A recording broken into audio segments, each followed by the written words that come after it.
Hello friends, स्वागत है आप सभी का आज की एक और नई वीडियो में। आज इस वीडियो में हम कक्षा 11वीं लेखा शास्त्र का पेपर देखने वाले हैं। साथ ही में इस वीडियो के माध्यम से हम लेखा शास्त्र पेपर के सभी प्रश्नों को देखेंगे। इन प्रश्नों के साथ साथ हम इनके उत्तर भी देखने वाले हैं, तो वीडियो को शुरू से अंत तक ज़रूर देखिएगा।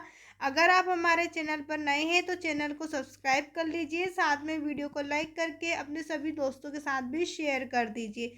तो यहाँ आपका जो पेपर है वो 10 नवंबर को होने वाला कक्षा 11वीं अर्धवार्षिक परीक्षा 2025-26 लेखा शास्त्र का पेपर है। आप देख सकते हैं यहाँ पर सबसे पहले आपसे प्रश्न पूछा है, सही विकल्प चुनकर लिखिए। प्रश्न है, वित्तीय लेन देन के लिखित प्रमाण को कहते हैं। यहाँ पर आपको बताना है वित्तीय लेन देन के लिखित प्रमाण को क्या कहते हैं।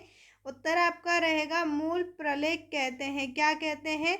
मूल प्रलेख कहते हैं। इसके बाद है प्रश्न नंबर 2, खाते कितने प्रकार के होते हैं। यहाँ पर आपको खातों के प्रकार बताने, खाते कितने प्रकार के होते हैं, तो खाते 4 प्रकार के होते हैं।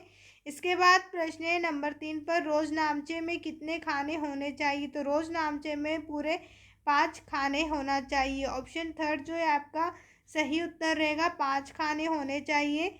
नंबर 4 पर है, अग्नि द्वारा माल नष्ट होने पर किस खाते को क्रेडिट किया जाता है, तो अग्नि द्वारा माल नष्ट होने पर जो है क्रय खाते को क्रेडिट किया जाता है। ऑप्शन नंबर 4 जो है आपका राइट आंसर है। इसके बाद नंबर 5 पर है, निम्न में से कौन सी सहायक बही नहीं है। यहाँ पर आपको बताना है कौन सी जो है सहायक बही नहीं है, तो ऑप्शन नंबर 4 जो है आपका राइट आंसर है। खाता बही जो है सहायक बही नहीं है। नंबर 6 पर है, पूंजी खाता है। यहाँ पर आपको पूंजी खाता बताना है, तो व्यक्तिगत खाता जो होता है वह पूंजी खाता होता है। पूंजी खाता कौन सा है? व्यक्तिगत खाता है। प्रश्न नंबर 2 है, रिक्त स्थान की पूर्ति कीजिए। यहाँ पर आपको रिक्त स्थान की पूर्ति करना है। पहला रिक्त स्थान है, बही खाता सभी रिक्त स्थान व्यवहारों का विधिवत लेखा है। तो यहाँ पर आपको रिक्त स्थान में बताना है कौन से व्यवहारों का विधिवत लेखा है। उत्तर आपका रहेगा मौद्रिक। बही खाता सभी मौद्रिक व्यवहारों का विधिवत लेखा है। नंबर 2 पर है, आंतरिक उपयोगकर्ता व्यवसायिक इकाई के होते हैं। तो आंतरिक उपयोगकर्ता जो है वो व्यवसायिक के क्या होते हैं? कर्मचारी या प्रबंधक होते हैं। रिक्त स्थान में या तो आप कर्मचारी लिख सकते हैं या फिर प्रबंधक भी लिख सकते हैं। नंबर 3 पर है, वित्तीय विवरणों में दी गई सूचना क्रिया पर आधारित होती है। रिक्त स्थान में आपको क्रिया बतानी है। उत्तर रहेगा ऐतिहासिक लागत। वित्तीय विवरणों में दी गई जो सूचना है वो ऐतिहासिक लागत क्रिया पर आधारित है। नंबर 4 पर है, संपत्ति माइनस दायित्व बराबर। यहाँ पर आपको सूत्र बताना है, संपत्ति माइनस दायित्व बराबर आपका होगा पूंजी। नंबर 5 पर है, दोहरा लेखा प्रणाली में पक्ष होते हैं। यहाँ पर आपको बताने दोहरा लेखा प्रणाली में कितने पक्ष होते हैं, तो यहाँ आप लिख सकते हैं 2 पक्ष होते हैं। इसके बाद नंबर 6 पर है, प्रत्येक डेबिट नाम के लिए एक रिक्त स्थान होना आवश्यक है। तो यहाँ आपका उत्तर रहेगा क्रेडिट। प्रत्येक डेबिट नाम के लिए एक क्रेडिट होना आवश्यक है। प्रश्न नंबर 3 है, सत्य सत्य बताइए। यहाँ पर आपको सत्य सत्य बताना है। पहला है, लेखांकन प्रमाप मौखिक विवरण होते हैं। तो जो लेखांकन प्रमाप होते हैं क्या वो मौखिक विवरण होते हैं, तो यह कथन आपका सत्य रहेगा।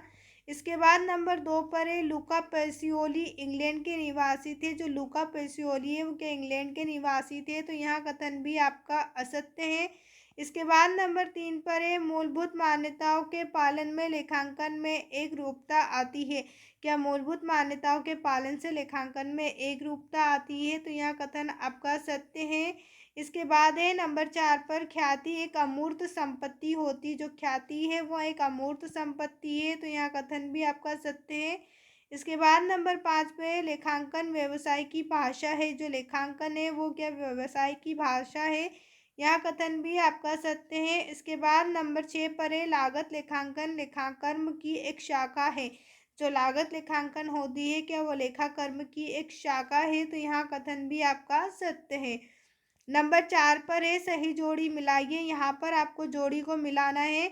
नंबर 1 में आपको दिया हुआ है रोकड़ बही का जमा शेष, तो यहाँ आपका होगा प्रतिफूल ओवरड्राफ्ट। नंबर 2 पर है, पासबुक का जमा शेष आपका होगा अनुकूल शेष। नंबर 3 पर है, तलपट का योग नहीं मिलना, तो यहाँ आपका उत्तर रहेगा उधर खाता। नंबर 4 पर है हिसाब की अशुद्धियाँ। हिसाब की अशुद्धियों में आपका होगा तलपट को प्रभावित नहीं करती। नंबर 5 पर है भूमि। भूमि में आपका होगा हास नहीं लगाया जाता। अप्रत्यक्ष व्यय। अप्रत्यक्ष व्यय में हम लगाएंगे लाभ हानि खाता और प्रत्यक्ष व्यय में आपका होगा व्यापार खाता। इसके बाद प्रश्न नंबर 5 है एक शब्द या एक वाक्य में उत्तर दीजिए। यहाँ पर आपको एक शब्द या एक वाक्य में उत्तर देना है।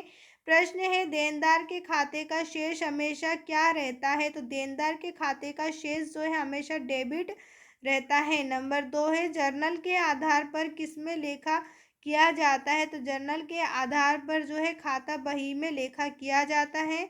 नंबर 3 पर खाता बही के प्रारूप में कितने कॉलम रहते हैं? तो खाता बही के प्रारूप में जो है कुल 8 कॉलम रहते हैं। नंबर 4 पर है प्रति प्रविष्टि का कोई एक उदाहरण बताइए। यहाँ पर आपको प्रति प्रविष्टि का कोई एक उदाहरण बताना है।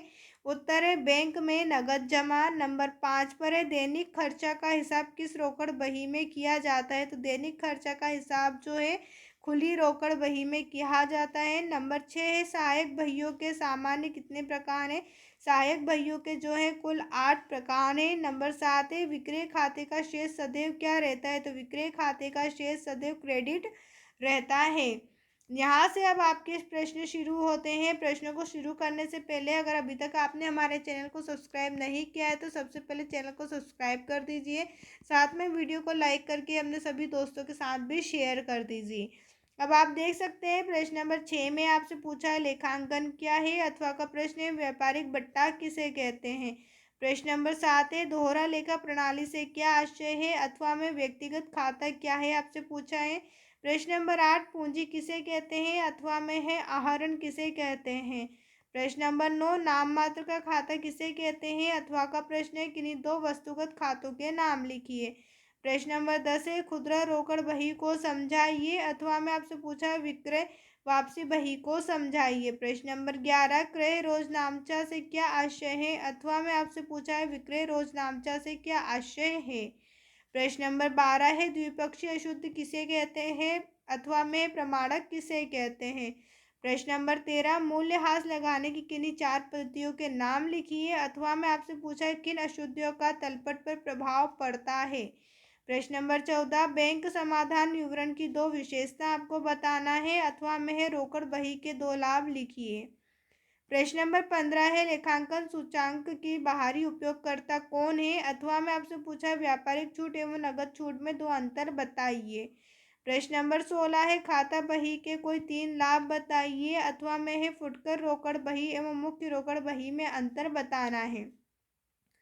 प्रश्न 17 रोजनामचे के विभाजन से होने वाले लाभों का वर्णन कीजिए। अथवा का प्रश्न है लेखांकन प्रमाणक के प्रमुख प्रकारों को समझाइए। प्रश्न 18 मूल प्रलेख एवं प्रमाणक में अंतर लिखिए। अथवा का प्रश्न है व्यापारिक छूट व नगद छूट में क्या अंतर है। प्रश्न नंबर 19 है ऐसी व्यवहारों को समझाइए जिनका लेखा क्रय पुस्तक में नहीं किया जाता। अथवा का प्रश्न है रोकड़ बही से आप क्या समझते हैं? इसके विभिन्न प्रकारों का वर्णन कीजिए। प्रश्न नंबर 20 है निम्नलिखित व्यवहारों के लिए वर्मा ब्रदर्स की पुस्तकों में नकल प्रविष्टियां कीजिए। तो यहाँ पर आपको दिनांक दी गई है, साथ में उनकी राशि भी आपको दी गई है। अथवा में प्रश्न पूछा है व्यापार खाता तथा लाभ खाते में अंतर बताना है। कोई 4 प्रश्न 21 है मूल्यह्रास की स्थायी किस्त पद्धति एवं क्रमागत पद्धति में अंतर बताना है। अथवा का प्रश्न है अशुद्धियों के शोधन से क्या आशय है? अशुद्धियों का वर्गीकरण कीजिए। प्रश्न नंबर 22 है तलपट बनाने की विधियों के नाम बताइए। शेष विधि द्वारा तलपट बनाने की विधि को समझाइए। इस विधि के गुण दोष का वर्णन कीजिए। अथवा का प्रश्न है नकल बही और खाता बही में 4 अंतर आपको बताना है। प्रश्न नंबर 23 मूल्यह्रास को परिभाषित करते हुए इसके लक्षणों का वर्णन कीजिए। उम्मीद है दोस्तों आपको हमारी ये वीडियो पसंद आई होगी। अगर अभी तक आपने हमारे चैनल को सब्सक्राइब नहीं किया है तो चैनल को सब्सक्राइब कर लीजिए। साथ में वीडियो को लाइक करके अपने सभी दोस्तों के साथ भी शेयर कीजिए।